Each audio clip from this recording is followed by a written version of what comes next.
क्या आपके माइंड में भी कभी ये क्वेश्चन आया है कि क्या ट्रेडिंग में चार्ट पैटर्न सच में वर्क करते हैं?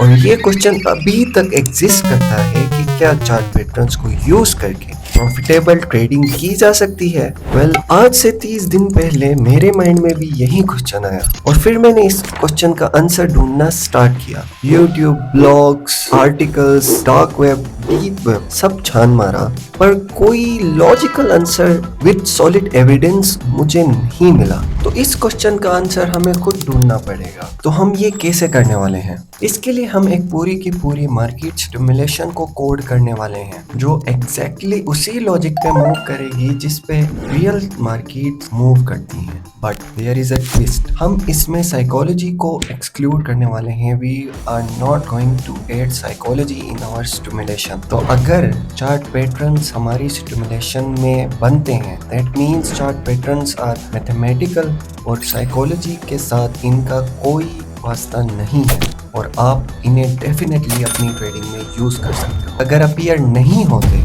तो भाई आज से चार्ट पैटर्न्स को यूज करना बंद कर दो। अब हमारे पास सबसे बड़ा चैलेंज ये है कि आखिर मार्केट्स किस लॉजिक पे मूव करती हैं। क्रिप्टो, फॉरेक्स हो या स्टॉक, मार्केट एक ही लॉजिक पे चलती है। मार्केट्स में कुछ लोग एसेट्स को सेल करना चाहते हैं और कुछ लोग एसेट्स को बाय करना चाहते हैं। तो जब हम ऐसे थाउजेंड्स ऑफ ट्रेडर्स को अपनी स्टिमुलेशन में ऐड करेंगे तो हमारे पास एक रियल टाइम ट्रेडिंग मार्केट बनेगी। बट सबसे बड़ी प्रॉब्लम तो ये है कि आखिर ये लोग मार्केट में प्राइसेस को कैसे डिसाइड करते हैं? कब से देख रहा हूँ प्रॉब्लम पे प्रॉब्लम आ रही है, भोसड़ी के जल्दी कर। हम इसे बहुत ही सिंपल बनाने की कोशिश करेंगे, बट हमें ये चीज डिटेल में चाहिए। अब यहाँ पे एक बहुत ही इम्पोर्टेंट कॉन्सेप्ट आता है जिसके बारे में बहुत कम लोग जानते हैं, that is makers and takers. Market में मेकर्स वो होते हैं जो ऑर्डर बुक पे ऑर्डर्स बनाते हैं और टेकर्स वो लोग होते हैं जो इस ऑर्डर को फिल करते हैं जिस भी प्राइस पे मेकर्स ने ऑर्डर सेट किया है। अब इसे बहुत से मेकर्स और टेकर्स को लेके हमने अपनी स्टिमुलेशन तैयार की और हमारी फर्स्ट स्टिमुलेशन बन के रेडी थी। तो हमने इसे रन किया ये देखने की क्या कोई चार्ट पैटर्न्स बन रहे हैं, लेकिन हमारी स्टिमुलेशन में कोई खास मूवमेंट देखने को नहीं मिल रही थी। तो हम अपनी स्टिमुलेशन में कुछ और ट्रेडर्स को इंट्रोड्यूस कराएंगे। हम अपनी स्टिमुलेशन में कुछ ट्रेंड फॉलोअर्स, रैंडम ट्रेडर्स और कुछ हाई फ्रीक्वेंसी ट्रेडर्स के साथ वेल्स को भी ऐड करेंगे जो हमारी मार्केट स्टिमुलेशन में ट्रेडिंग करेंगे बेस्ड ऑन देयर स्ट्रेटजीज। अब ये सब कुछ कोड करने में मुझे सिर्फ 1 घंटा गया, because you know I am a genius. मैं एक जीनियस हूँ। भैया आप 7 दिनों से क्या कर रहे हैं? सच्चाई क्यों बता रहे हैं यार, सच में फट गई थी। इसे कोड करना, फिर इसे रन करना, फिर वापस कोड करना, रन करना, बट जो रिजल्ट लास्ट में मुझे मिला है ना, वर्थ इट भाई, वर्थ इट। तो जब हमने इस बार अपनी स्टिमुलेशन को रन किया तो मार्केट में अच्छी खासी मूवमेंट देखने को मिली। तो इस बार मैंने रियलाइज किया कि हमारी स्टिमुलेशन में कुछ ज्यादा ही मेकर्स हैं। तो हमने एक फाइनल चेंजिंग करने का सोचा कि हम इस बार अपनी स्टिमुलेशन से कुछ मेकर्स को हटा देंगे। ऑनेस्टली इस छोटी सी चेंजिंग की वजह से जो रिजल्ट पे अफेक्ट पड़ा ना, देख के आप शॉक हो जाओगे। कुछ ही कैंडल्स के बाद हमारे पास मार्केट में ये नजर आया।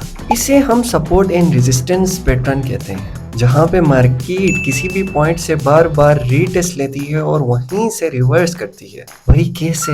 How is that possible? और यही नहीं, आगे देखो, यहाँ पे तो हद ही हो गई। यहाँ पे हमारी स्टिमुलेशन ने एक रेजिस्टेंस लेवल सेट किया, अगली बार इस रेजिस्टेंस लेवल को ब्रेक कर गई और फिर मार्केट ने एक ट्रेंड फॉर्म किया और अलोंग दैट ट्रेंड मूव करने लगी। मैंने नोटिस किया न सिर्फ चार्ट पैटर्न्स अपीयर हो रहे थे, इवन कैंडल स्टिक पैटर्न्स भी बन रहे थे और market according to them move कर रही थी। बट मैं इतनी जल्दी कोई फैसला नहीं लेता, तो अभी हम कुछ डिसाइड नहीं कर सकते थे। इसीलिए हमने अपनी स्टिमुलेशन को 15 दिन तक लगातार रन करने का सोचा। इसके लिए हमने एक जीपीयू लिया, उस पे हमने अपनी स्टिमुलेशन को 15 दिन लगातार रन किया और आपके भाई ने बिना सोए हर 1 घंटे के बाद चेक किया कि क्या कोई पैटर्न बन रहा है और मैं उसे नोट करता गया। क्या ये पॉसिबल है? मुझे बताना। हर घंटे के बाद बिना सोए मार्केट में ये चेक करना कि कोई पैटर्न बन रहा है, ये तो पॉसिबल नहीं है। तो हम क्या करें? No worries. तो हमने एक एआई एजेंट बनाया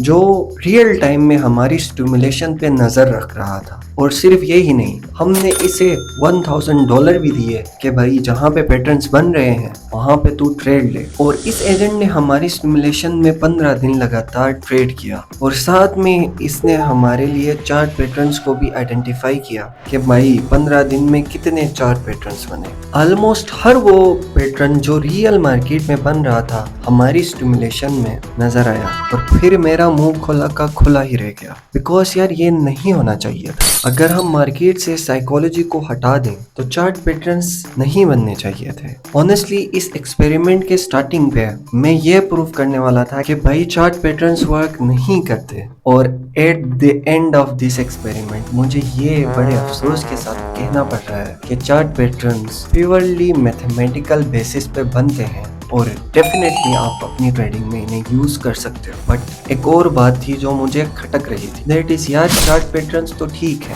कैसे हो सकता है कैंडल स्टिक पैटर्न्स भी बने। तो भाई कैंडल स्टिक पैटर्न्स भी प्योरली मैथमेटिकल बेस्ड होती हैं और आप इन्हें भी अपनी ट्रेडिंग में डेफिनेटली यूज कर सकते हो। आई होप सो आपका आंसर मिल गया होगा। मुझे भी आपसे एक चीज चाहिए, 15 दिन लगातार मेहनत करने के बाद, ये एक्सपेरिमेंट करने के बाद मैं आपसे सिर्फ एक ही चीज मांगता हूँ, लाइक एंड सब्सक्राइब। और इस एक्सपेरिमेंट को किसी ऐसे बंदे के साथ शेयर करो जो कहता है भाई चार्ट पैटर्न्स तो वर्क ही नहीं करते, मार्केट में तो सिर्फ साइकोलॉजी वर्क करती है। उस बंदे के साथ शेयर करो ताकि उसकी आंखें खुल जाएं। मिलते हैं नेक्स्ट कोर्स में, तब तक के लिए प्रॉफिट्स करते रहना। Take care. यार इतने कंजूस मत बनो, लाइक करके जाना।